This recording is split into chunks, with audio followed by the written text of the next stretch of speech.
The second semi-final between Brisbane and St George Illawarra was destined to be the premiership swan song for one of the code's modern-day greats. It was just a question of who it would be, Mark Gasnier or Darren Lockyer. The Broncos captain knew that irrespective of the outcome, this would certainly be his last appearance at Suncorp Stadium. His scrum-based partner Peter Wallace was left with some concerns after being placed on the referee's rap sheet for going high on Saints custodian Darius Boyd. Gasnier was eager to ensure that his career would last for at least another week and almost helped the Premiers to the perfect start in concert with Jamie Soward. Nightingale to Soward. Soward can't handle it. It's picked up by Beale for the Broncos. Turns defence into attack. The Dragons didn't see much of the ball for the next few minutes after that, as the home side dominated possession and probed away. Lockyer goes inside the 30. He flick passes for Hodges. Hodges inside 20. Hodges gets the ball back. McCullough gives it to Wallace. Wallace gets it out the back. McCullough's with the ball again. And he's put down 15 now. Successive sets had St George Illawarra struggling on their own line, and Lockyer knew it. McCullough for Lockyer. Here it is. Teo. Teo has scored. Brisbane. First points.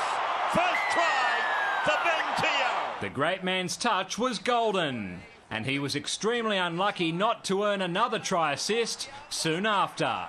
Copley knocks on with a try begging.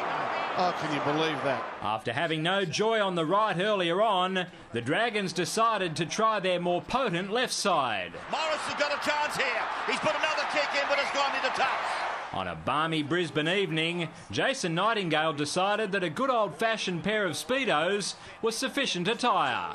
Well, Nightingale has decided they're of no use at all to him, so he shed the shorts. Broncos sharpshooter Corey Parker missed a penalty goal right on half-time, meaning that Teo's converted try represented the lone points of an intense first 40. When Dragons interchange forward Adam Cuthbertson was pinged for holding Josh Maguire down in this tackle, Parker got another opportunity to nudge the locals' advantage beyond 6. Left the boot okay, he squeezed it just inside. St George Illawarra skipper Ben Hornby decided that the only way to lift his troops was leading by example. Hornby puts a kick in, he might score. Yao Yi may have grasped it, I don't know. Whatever, it's going to be a line dropout. The Big Red V had finally established themselves in their opposition's red zone. And just over 90 seconds later, they finally cracked the Brisbane brick wall. Here's Wayman, a shot at the line for Wayman. Back to Cuthbertson, he's over. Did he get the ball down? Oh, yeah. I think he did. Cuthbertson had scored. The Dragons finally had some impetus in this encounter. However, there was one vital ingredient missing in this promising movement, and that was the humble Steeden. Oh, the pass has gone straight behind Gasnier and Nightingale. Oh, gee, he was in a hole, wasn't he, Gasnier? St George lost Brett Morris to a suspected broken leg that he may have incurred earlier in the half. However, the visitors' biggest problem was simply numbering up on their opposite flank. He will score!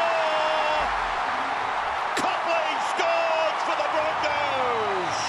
Very, very well taken by the Broncos.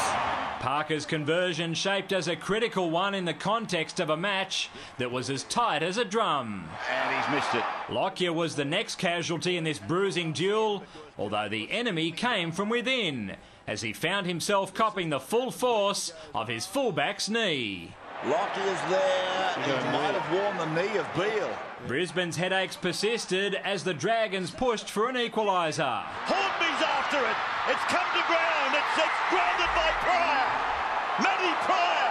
He may have scored a try here. While the ball might have seemed to travel backwards to the waiting Matt Pryor, the footage revealed that Hornby had knocked on in mid-air. And while the bulk of the 48,500 fans breathed a huge sigh of relief, the let-off was merely temporary. Soward across to Hornby. Hornby on. Boyd stepping. He's over. Darius Boyd has scored. Soward was faced with an awkward attempt to send it into overtime. And he's sailed it between the uprights. Brilliant. What a kick. So the two tribes continued their war beyond the regulation 80. And it was the most experienced general in this battle who made the shrewdest move.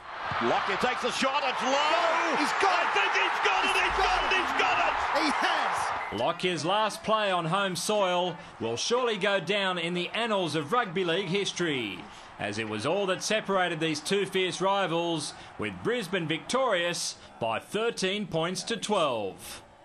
We just got down the other end there, and we got good field position and gave us an opportunity to kick the field goal. But tonight was, a typical Suncorp Stadium atmosphere, so it was, nice to get the win. Not only did that result end the Dragons' reign as champions, it also brought the curtain down on the wonderful career of Mark Gasnier. While Lockie and his exuberant mates now have a date with Manly next Friday in the first preliminary final. David Rowlands, Big Pond Sport.